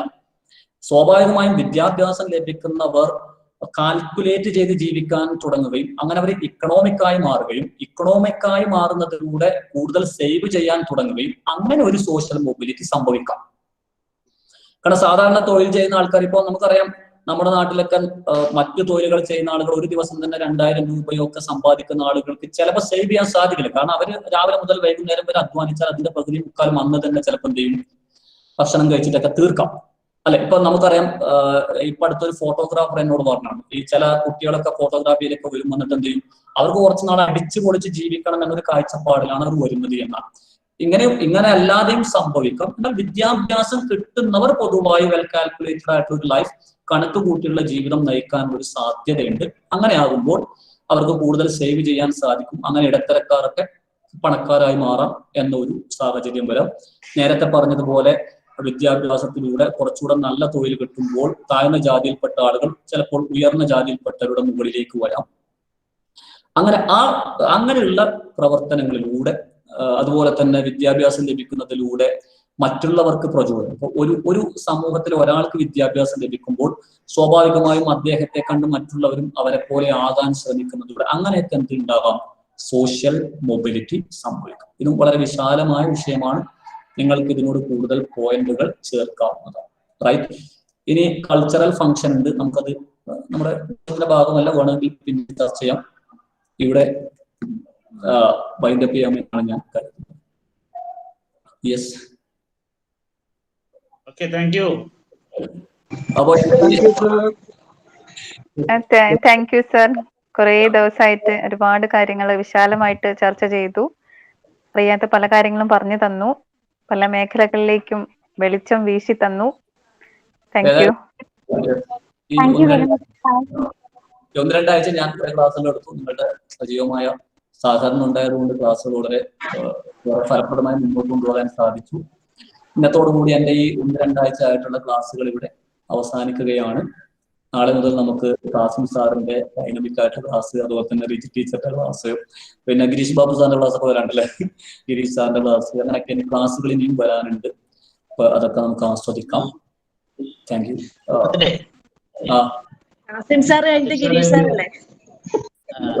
നിങ്ങളുടെ ശ്രദ്ധയില് ഞാൻ കാര്യം പറയാൻ വെച്ചല്ലേ, ഹാത്തിഫ് സാർ ഒരു എക്സെപ്ഷണൽ ആളാണ്. നേരത്തെ നിങ്ങൾ പറഞ്ഞ പോലെ ടൈം ഷെഡ്യൂള് രാവിലെ 7 മണിക്ക് കോളേജിൽ പിന്നെ ഈ കൊറോണയുടെ സമയത്ത് വല്ലാത്ത സമയത്തൊക്കെ എത്തും. പിന്നെ വൈകിട്ട് 7 മണിക്ക് പോവുക.